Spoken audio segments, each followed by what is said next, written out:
Baik, selamat pagi, selamat siang, maupun selamat malam untuk Bapak Ibu sekalian. Kami adalah kelompok 4 yang beranggotakan Bapak Agung Triyuwono,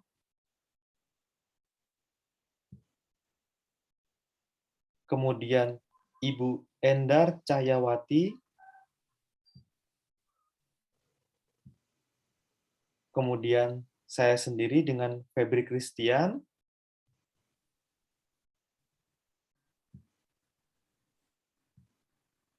kemudian ada lagi Ibu Ida Ayu Trisnadewi,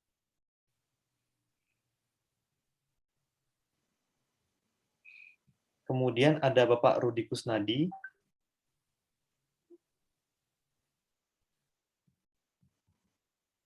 dan yang terakhir ada Ibu Zulhaini Sartika.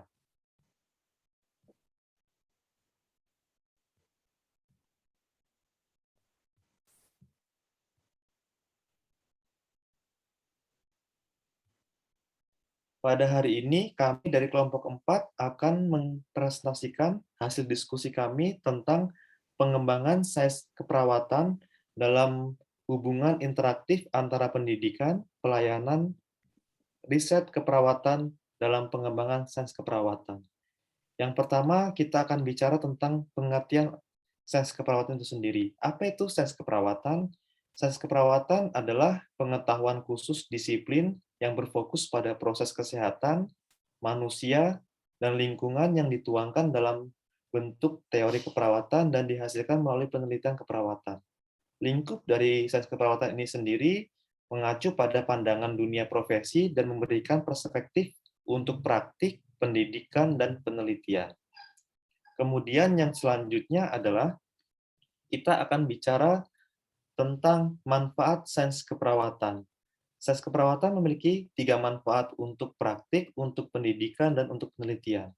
Manfaat untuk praktik, adanya perkembangan sains keperawatan juga menjadikan keperawatan terfragmentasi atau terbagi menjadi beberapa bidang keperawatan yang spesifik, seperti medikal bedah, anak, maternitas, jiwa, komunitas, dan geriatri. Untuk saat ini juga ada onkologi dan juga ada manajemen.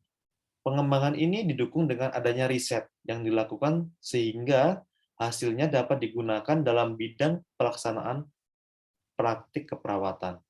Nah, praktik keperawatan sendiri berorientasi pada pelayanan yang bersifat membantu atau assistive in nature, dan pelayanan keperawatan mencakup seluruh rentang pelayanan. Yang kedua, manfaatnya untuk pendidikan. Pengembangan ilmu keperawatan dalam pendidikan ditandai dengan adanya pengelompokan ilmu keperawatan dasar menjadi ilmu keperawatan klinik dan ilmu keperawatan komunitas, yang merupakan cabang ilmu keperawatan yang terus berkembang dan tidak menutup kemungkinan pada tahun-tahun selanjutnya akan selalu ada cabang ilmu keperawatan yang khusus dan subspesialis yang diakui sebagai bagian dari ilmu keperawatan sendiri. Sehingga teori keperawatan dapat dikembangkan sesuai dengan kebutuhan ataupun lingkup bidang ilmu perawatan itu sendiri. Yang ketiga, manfaat sains bagi penelitian. Sains keperawatan ini menjadi dasar dilaksanakannya riset keperawatan. Riset keperawatan merupakan suatu unsur penunjang utama penting dalam pengembangan ilmu dan teori keperawatan dan memberikan dampak dan masukan dalam menyelesaikan masalah ataupun fenomena-fenomena yang terjadi secara ilmiah. Kemudian selanjutnya Bapak Ibu kita akan membahas tentang perkembangan sains keperawatan. Pada perkembangan ini kita bagi menjadi 2 segmen. Yang pertama adalah segmen dunia dan juga segmen Indonesia, khususnya tempat kita masing-masing berkembang di Indonesia ini. Yang pertama untuk segmen dunia terbagi menjadi 6 segmen atau 6 era. Yang pertama adalah era pengetahuan keperawatan, kemudian ada era kurikulum. Untuk kurikulum ini terjadi pada tahun 1900-an sampai 1940-an, di mana penekanan pada perawat untuk meningkatkan pengetahuan dan memperluas kurikulum di luar kurikulum fisiologi dan patologi saja, dengan memasukkan ilmu sosial, ilmu farmakologi, dan kelas formal tentang prosedur keperawatan. Yang ketiga, ada era penelitian. Ini terjadi pada tahun 1950-an sampai 1970-an. Pada era ini, perawat didorong untuk melakukan penelitian dengan menekankan pada statistik dan metode penelitian sebagai penekanan dalam kurikulum pendidikan tinggi. Yang selanjutnya, era pendidikan pasca sarjana pada tahun 1950-an sampai 1970-an. Dan yang kelima adalah era teori. Era teori ini berkembang pada tahun 1980-an sampai 1990-an dan ditutup pada era pemanfaatan teori. Ini terjadi pada abad ke-21. Pada pada abad ini, keperawatan kini berada di era pemanfaatan teori di mana perawat menggunakan filosofi, model, dan teori untuk praktik keperawatan berbasis teori itu sendiri. Yang kedua, perkembangan keperawatan di segmen Indonesia. Kalau di Indonesia, kita akan bicara tentang sebelum kemerdekaan dan pasca kemerdekaan atau setelah kemerdekaan. Pada sebelum kemerdekaan, eh, perawat itu memiliki tugas untuk memelihara kesehatan staf dan tentara Belanda, karena pada masa itu kita dalam kolonial Belanda. Namun pada masa setelah kemerdekaan, perkembangan dimulai pada tahun 1952, di mana didirikannya sebuah sekolah perawat, dan pada tahun 1962 dibukalah sekolah keperawatan yang setara dengan diploma. Lalu dilanjutkan pada tahun 85, dibukalah pendidikan keperawatan setara dengan sarjana di Universitas Indonesia. Pada masa itu namanya adalah Program Studi Ilmu Keperawatan.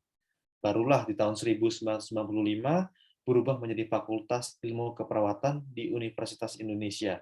Barulah pada masa-masa itu dilanjutkan dengan adanya ilmu keperawatan di universitas-universitas lain yang ada di Indonesia. Demikian untuk perkembangan sains keperawatan. Lalu kita akan bicara dengan pendukung dan ya apa sih yang mendukung dan apa yang menghambat perkembangan sains selama ini. Yang pertama kita akan bicara tentang pendukungnya. Untuk pendukungnya, kita akan berbicara tentang beberapa hal. Yang pertama adalah yang mendukung karena adanya perkembangan lanjut dari teori. Sebagai adanya kaitan antara teori, praktik, dan pendidikan dalam perawatan, ini menyebabkan perkembangan yang sangat pesat terhadap perkembangan sains keperawatan. Adanya perkembangan yang lebih lanjut dari teori keperawatan yang relevan dengan praktik keperawatan spesialis. Yang kedua, meningkatnya kolaborasi antara peneliti dan praktisi, di mana praktisi memberikan fenomena terhadap peneliti untuk dibuktikan secara ilmiah dan secara sistematis. Yang ketiga, terdapat komunikasi antara peneliti terkait hasil penemuan kepada pihak praktisi. Ini adalah bentuk jawaban dari seorang peneliti terhadap fenomena praktik yang terjadi. Yang keempat adalah meningkatnya penggunaan teori keperawatan untuk penggunaan praktik berdasarkan teori. Artinya di sini teori keperawatan menjadi dasar dalam melakukan tindakan keperawatan di dalam lahan praktik. Dan yang terakhir, meningkatnya fokus riset klinis. Semakin terfragmentasinya spesialisasi keperawatan, maka fokus untuk riset itu semakin spesifik, sehingga makin mengembangkan keperawatan menjadi sebuah ilmu yang bisa digunakan saat ini. Yang kedua, kita bicara tentang hambatan. Apa sih yang menghambat proses pengembangan sains keperawatan? Yang pertama ada gap. Gap atau adanya masalah, atau adanya jarak antara teori dengan praktik, di mana praktik mengatakan seperti ini, kemudian teori mengatakan seperti ini. Jarak inilah yang menghambat proses perkembangan sains keperawatan. Yang kedua, resistensi area praktik terhadap perkembangan teori keperawatan. Dan yang ketiga, ketika sebuah penemuan baru dilaporkan ke dunia ilmiah, mereka berkata, menurut Montaigne di In Price pada tahun 1987 dikatakan bahwa itu mungkin tidak benar. Ketika kebenaran ditunjukkan, mereka berkata, itu mungkin benar, tetapi itu tidak penting. Tetapi ketika waktu membuktikan pentingnya hal itu, mereka berkata, tentu saja itu penting, tetapi tidak lagi baru. Itu untuk pendukung dan penghambat perkembangan sains keperawatan. Selanjutnya, kita akan bicara tentang interaksi antara pendidikan, pelayanan, dan juga penelitian. Kita akan bicara satu persatu, Bapak Ibu. Yang pertama, hubungan interaksi pendidikan saja dengan pengembangan sains. Pendidikan, pelayanan, dan penelitian ini saling berinteraksi, di mana interaksinya akan mengembangkan sains keperawatan itu sendiri. Hubungan pendidikan dengan pengembangan sains keperawatan adalah di mana semakin meningkatnya perkembangan sains keperawatan dapat saling mempengaruhi perkembangan di bidang pendidikan maupun sebaliknya. Perkembangan ini dapat ditandai dengan adanya pengelompokan ilmu keperawatan secara spesifik, dari dasar menjadi ilmu keperawatan klinik dan ilmu keperawatan komunitas yang merupakan cabang ilmu keperawatan yang terus berkembang, serta adanya keperawatan-keperawatan yang spesifik akibat pengembangan sains keperawatan dalam pendidikan. Sehingga pendidikan sekarang ada pendidikan spesialis medikal bedah, ada anak, maternitas, jiwa, dan gerontik. Itu akibat adanya perkembangan sains keperawatan terhadap hubungannya dengan pendidikan. Yang kedua, kita bicara tentang perkembangan atau interaksi antara praktik dengan keperawatan. Di awal tadi kita sempat singgung bahwa terkadang praktik memberikan masalah ataupun fenomena yang harus dijawab untuk pengembangan sains keperawatan. Sains keperawatan memiliki perkembangan yang pesat akibat adanya dukungan dari penelitian yang fenomenanya didapatkan dari praktik. Ketika praktik memberikan fenomena ataupun masalah kepada sains keperawatan, riset akan membantu untuk menjawab fenomena ini secara sistematis dan ilmiah, sehingga ini membangun atau membentuk perkembangan sains keperawatan lebih baik. Interaksi inilah yang kita bahas di topik yang kali ini. Yang ketiga, terakhir, adalah interaksi antara penelitian itu sendiri dengan sains keperawatan, di mana penelitian berfungsi untuk menjawab fenomena-fenomena ataupun masalah yang ada di praktik secara ilmiah dan sistematis, kemudian menjadi dasar teori untuk digunakan oleh eh, praktik dalam melakukan praktik keperawatan di area klinis. Sehingga dapat disimpulkan bahwa ada interaksi yang langsung antara pendidikan, pelayanan, praktik, dan penelitian. Di dalam sains keperawatan, terdapat hubungan yang saling mempengaruhi antara pendidikan, pelayanan, dan penelitian. Sains keperawatan menjadi dasar bagi pendidikan dalam pengembangan kurikulum untuk menjadi kerangka ilmiah dan menjadi salah satu penjawab fenomena-fenomena yang ada dalam praktik yang dijawab melalui penelitian. Demikianlah interaksi antara ketiga hal ini dalam mengembangkan sains keperawatan. Selanjutnya kita akan membahas apa sih peran mahasiswa pascasarjana dalam pengembangan sains keperawatan. Yang pertama, mahasiswa pendidikan pascasarjana fokus pada pengembangan pengetahuan, sehingga mahasiswa program pascasarjana didorong untuk terus melakukan penelitian untuk menjawab setiap fenomena-fenomena yang berkembang dalam sains keperawatan. Kemudian, mahasiswa atau perawat pascasarjana disiapkan mentor dan dapat memimpin tim perawatan kesehatan dalam penerapan praktik berdasarkan bukti dari penelitian keperawatan tadi. Ini untuk peran mahasiswa pascasarjana keperawatan dalam pengembangan sains keperawatan. Lalu, apa yang dapat kami rekomendasikan berdasarkan hasil diskusi kami dengan tinjauan teori yang kami lakukan terhadap institusi pendidikan dan pelayanan dalam upaya pengembangan sains keperawatan. Yang pertama, rekomendasi untuk pendidikan. Yang pertama, institusi pendidikan dapat menjadikan prinsip, konsep, dan model teoritis keperawatan sebagai landasan struktur program kurikulum. Yang kedua, institusi pendidikan dapat menjadikan prinsip, konsep, dan model konseptual keperawatan sebagai acuan memilih metode pembelajaran.